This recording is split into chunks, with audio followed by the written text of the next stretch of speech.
মুখ্যমন্ত্রীর স্বপ্নের বাংলো দেখার জন্য ভিড় পুণ্যার্থীদের। 2025 গঙ্গাসাগর মেলাতে ঘিরে ইতিমধ্যে রাজ্যের মুখ্যমন্ত্রী মমতা বন্দ্যোপাধ্যায় গতকাল আনুষ্ঠানিকভাবে তার উদ্বোধন করেছেন। তার আগেই কপিল মুনিকে ও কপিল মুনির চত্বর আলোয় আলোকিত করে তোলা হয়েছে। 2025 গঙ্গাসাগর মেলা আর এই গঙ্গাসাগর মেলাকে কেন্দ্র করে ইতিমধ্যে কপিলমুনির চত্বর থেকে শুরু করে কপিলমুনি আলোয় আলোকিত হয়ে উঠেছে। তবে রাজ্যের মুখ্যমন্ত্রী মমতা বন্দ্যোপাধ্যায় কয়েক বছর আগে কোটি টাকা ব্যয়ে একখানা বাংলো বানিয়েছে, আর সেই বাংলোকে দেখার জন্য ইতিমধ্যে বহু পুণ্যার্থীদের সমাগম হয়েছে। তবে প্রশাসন সূত্রে জানা যাচ্ছে, রাজ্যের মুখ্যমন্ত্রী মমতা বন্দ্যোপাধ্যায় তিনি গঙ্গাসাগরে যতদিন এসেছেন কোনোদিনই বা কোনো সময় ওই বাংলোতে থাকেননি, শুধু ওই বাংলোতে থেকেছেন প্রশাসনের কিছু আধিকারিকরা।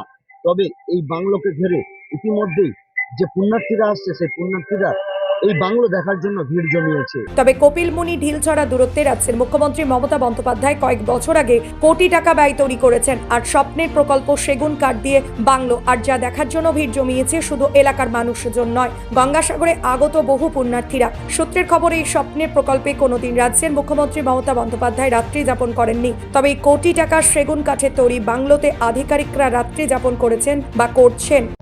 রাজ্যের মুখ্যমন্ত্রী যে বাংলো বানিয়েছেন এই কথাটা ঠিক সঠিক নয়। তৎকালীন সময় পর্যটন দপ্তর একটি কাঠের বাংলো বানিয়ে সিবিজে 5 নম্বর রাস্তার সিবিজে একটা কাঠের বাংলো বানিয়েছিলেন এবং তাতে অনেক পর্যটকরা এসে থাকতেন এবং সেটা পরবর্তী সময়ে জিবিডি এর আন্ডারে ওটা চলে। তো সারা বছরই ওখানে যখন তখন এসে মানুষজন থাকেন এবং জিবিডি তার পয়সাটা নেয়।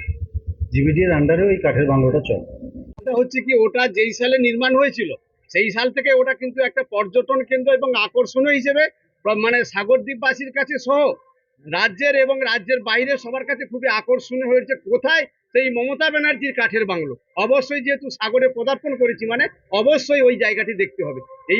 এই হিসেবে সারা বছরও কিন্তু ওইখানে মানে সকল দর্শনার্থী ওখানে ভিড়টা জমায়। সেই নিরিখে এবছরে যেমন কপিলমুনি মন্দির সেজে উঠেছে, ওই কাঠের বাংলো মানে সুন্দর করে সেজে উঠেছে, সেটা জিবিডির দায়িত্বে ওটাকে সুন্দর করে সাজানো হয়েছে।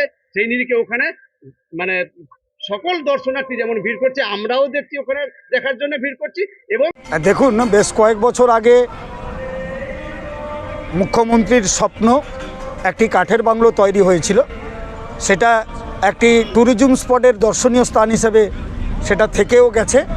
সে কারণে সুন্দরভাবে সেজে উঠেছে 2025-এর গঙ্গাসাগর মেলায়। তীর্থযাত্রীরা তাই ওখানে ভিড় করছেন। নিত্যযাত্রী তীর্থযাত্রী ইতিমধ্যে ব্যাপক আকারে আনাগোনা করছে। মেলা সম্পূর্ণভাবে সেজে গেছে। রাজ্য সরকারের সম্পূর্ণ নিজস্ব উদ্যোগে মাননীয় মুখ্যমন্ত্রী। দক্ষিণ 24 পরগনার সাগর থেকে রবীন্দ্র দাসের রিপোর্ট, খবর বাংলা।